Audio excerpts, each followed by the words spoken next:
Okay, so now we're up to the next section of the test. Remember, you have to do section A, or I will do that with you. Take notes as we go along. And then you do section B. Show it to me. Let me know that you're doing it right. Then you can go on to section C. So we have a number of questions to do here. The first one says, I need to get rid of this here. I'll just shrink that down for a second. Okay. So number 6 says, if the domain of the function f of x, and this is the same f of x that we used in the previous problem. Now, that f of x that we used in the previous problem was f of x equals 3x minus 4. And now, it says if the domain. Now, what does the word domain mean? Domain means the set of all the inputs. If the domain is this, that means these guys right here are all of the inputs. Find the range. What does range mean? Range means outputs. So I'm going to plug in these 5 guys all in a row, and I'm going to see what the outputs are. So if I plug in a -1, we're going to get 3 times -1 minus 4, which is -3 and -4, which is -7. 0 is my favorite. 3 times 0 minus 4. 3 times 0 is 0. Minus 4 is -4. So far, I have -7 and -4. So I'm going to go off to the side here and start writing my answers. -7, -4. Now I'm going to plug in a 1. 3 times 1 minus 4. 3 times 1 is 3. 3 minus 4, or 3 and -4 is -1. Can you see the pattern here, by the way?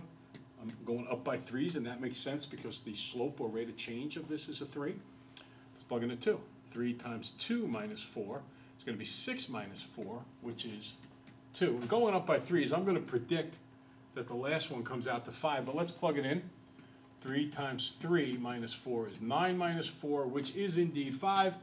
This is my range right here. And that's what you should have written down on your test for the range.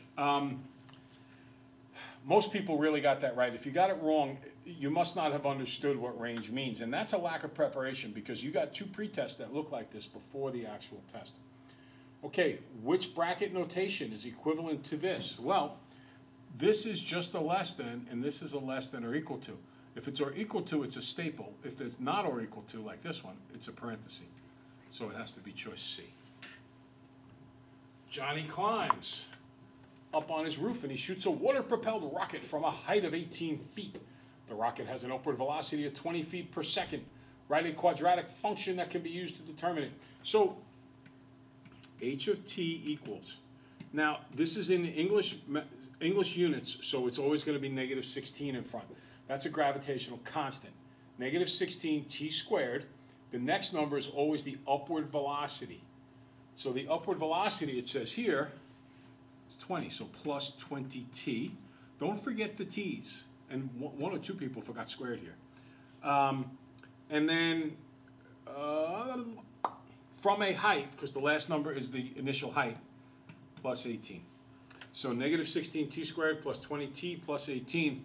I'm just going to erase this in a minute, but this here is the upward velocity. This is the initial height. Always. This is not sometimes. This is always.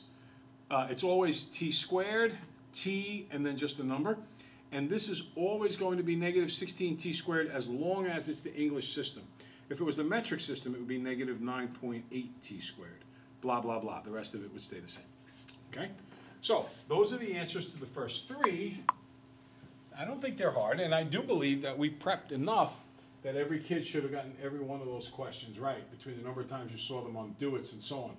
Next, for which function below are the zeros -3 and 4? There are actually several ways to do this question, but for now, the point I was trying to emphasize was for you to plug them into the graphing calculator, each of these, graph it, and either use the table to find the zeros or the graph where it crosses the x-axis. And if you do that, if you actually put it into your calculator and see where it crosses the x-axis, this is going to be choice A, all right? Without a doubt, choice A right here is the correct choice. And you're really going to have to graph that. When you graph it, it's going to look like this. 1, 2, 3, 4. 1, 2, 3. It's going to come down here and go up through there. Oh, I'm sorry. Let me redo that. I misread something there, I apologize. When you do it, it'll go like this, 1, 2, 3, 1, 2, 3, 4. It'll pass through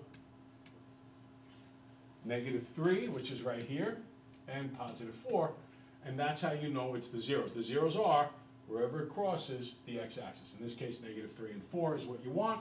When you plug them into the graphing calculator, you would find it right there. And the last section says, below are 4 graphs on your answer space, blah, blah, blah. So the 4 graphs we did in class were this one, I think this, and then I think this. So the one that's exponential is choice B. And the one that's quadratic is choice C. Now, it's also possible on a quadratic graph to go like that. You just need to recognize them for now. We will spend a lot of time later in the year really digesting and chewing over this material. But for now, I'm just looking for recognition. So that's exponential and quadratic. This is the second section of the test, which some of you may have needed to do. Okay? Let me go to the third section.